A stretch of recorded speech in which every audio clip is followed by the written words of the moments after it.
낙엽이 지면 뿌리로 돌아가지만 다시 돌아올 때는 알 수가 없다. 생사대사는 누구도 장담할 수 없습니다. 전생에 지은 업보는 부처님도 어쩔 수 없는지라 그 업을 청산하기가 참으로 어려운 숙제입니다. 업은 보통 두 가지로 구분할 수 있습니다. 하나는 자기가 버릇들이는 자습업이고 또 하나는 상대가 있는 대타업입니다. 여기에서 자습업이란 심신을 작용할 때 만들어진 습성이 모여서 성격을 만들고 재능을 만드는 것을 말하고, 대타업이란 내가 다른 사람에게 어떤 영향을 끼쳤느냐에 따라서 그 과가 돌아오는 정업을 말합니다. 사람들은 전부 각자의 습관이 있는데 이렇게 자기가 스스로 지은 업을 천업이라고 합니다. 하얀 종이에 붓글씨를 쓰면 어떤 사람은 거칠게 쓰고 어떤 사람은 예쁘게 쓰듯이 본래 우리 성품은 깨끗하지만 한 마음을 어떻게 내느냐에 따라 습성이 다르게 형성됩니다. 흔히 좋은 습성을 가진 사람을 법 없어도 살 사람이라고 말하는데, 이런 좋은 습성을 가지고 있는 사람은 누가 시키지 않아도 자기 일과 자기 공부를 잘 찾아서 합니다. 그런데 습성을 잘못 들인 사람은 남을 해코지하기도 하고 또 감정 조절을 잘 하지 못해서 큰 문제를 일으키기도 합니다. 같은 날 같은 시에 태어난 쌍둥이도 전생에 어떤 습성을 길들였냐에 따라 내향적인 성격을 갖거나 외향적인 성격을 갖고 각각 다르게 태어납니다. 정업은 자기가 스스로 지은 천업과는 달리 다른 사람이나 다른 동물과 식물 등 상대에게 행동한 것이 업이 되어 다시 돌아오는 것을 말합니다. 어느 순간 나도 모르게 미물 곤충에게 함부로 한 것이 갑자기 피부병이나 피부암 등으로 나타나서 그 과부를 받게 합니다. 이처럼 상대가 있는 업은 언젠가 반드시 나를 찾아와서 그 대가를 받게 합니다. 이 정업을 아무리 피하려 해도 피할 수 없는 것은 진리가 주는 업이라서 그렇습니다. 최악의 경우는 내 상태가 가장 안 좋을 때 밖에서 지은 업이 한꺼번에 밀려오는 경우입니다. 자기 스스로 지은 천업과 상대에게 지은 정업이 같이 충돌했을 때 대부분의 사람은 저 사람이 저럴 사람이 아닌데 하고 생각을 합니다.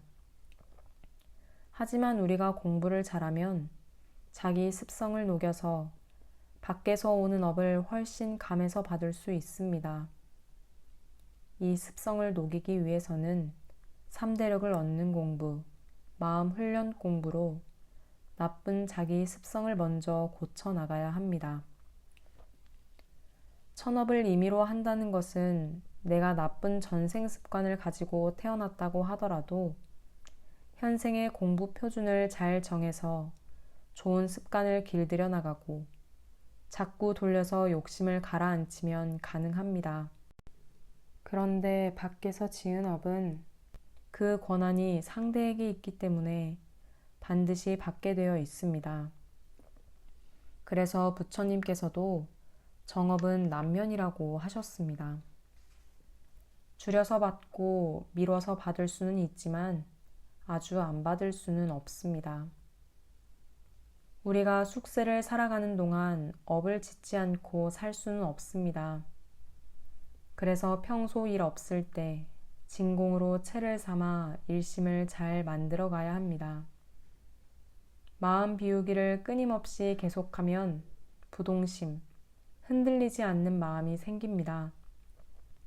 금생에 커다란 공덕을 쌓았다고 하더라도 부동심이 준비가 되어 있지 않으면 다음 생을 보장받기 어렵습니다.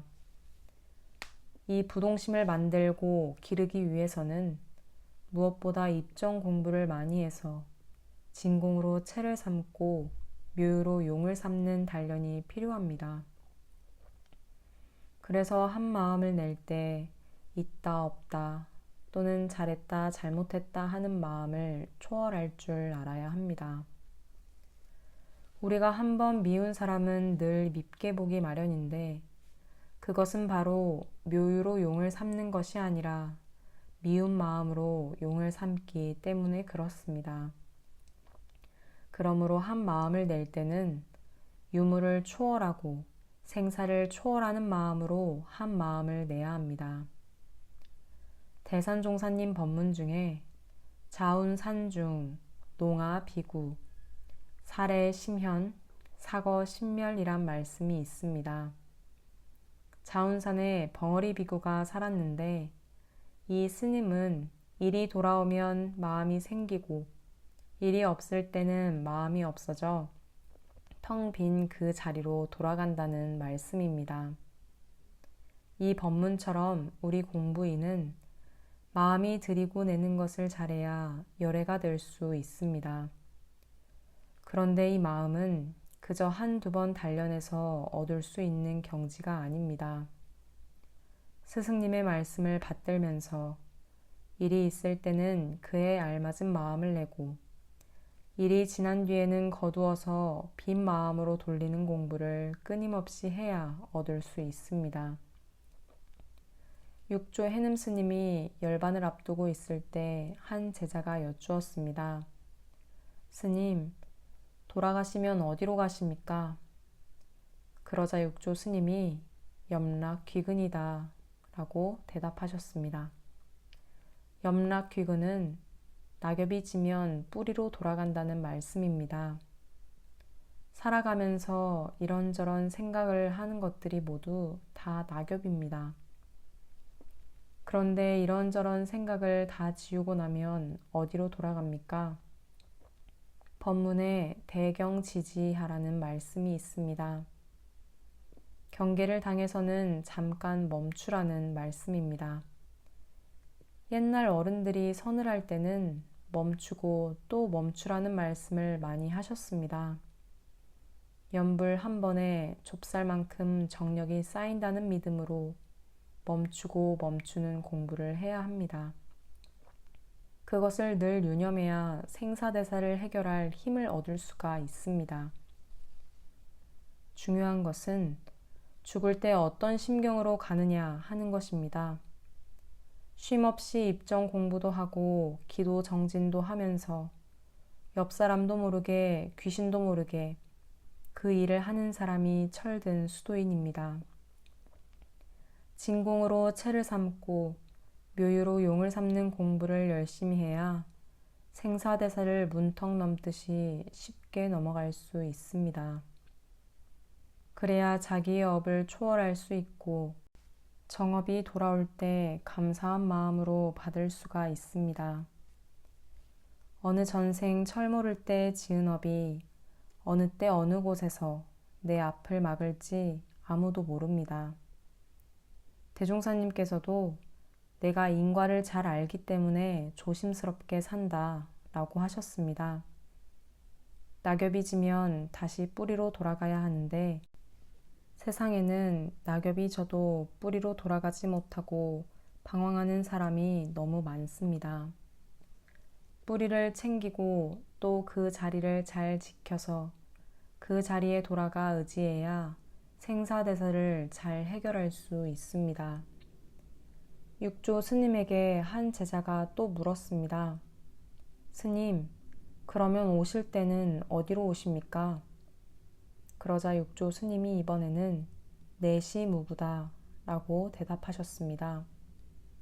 다시 돌아올 때는 말이 필요 없다는 말씀입니다. 이 말씀은 아마 그때 가봐야 알겠다는 뜻인 것 같습니다.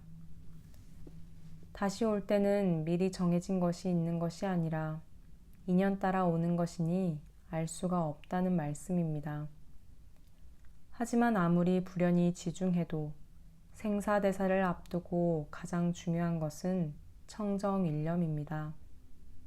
우리가 생멸 없는 그 자리를 알기는 쉬운데 그 자리를 지키는 일은 그렇게 쉽지 않습니다. 부디 생멸 없는 그 자리를 잘 챙기셔서 생사거래에 자유하시기를 바랍니다. 들으신 법문 마음에 새기며 잠시 묵상합니다.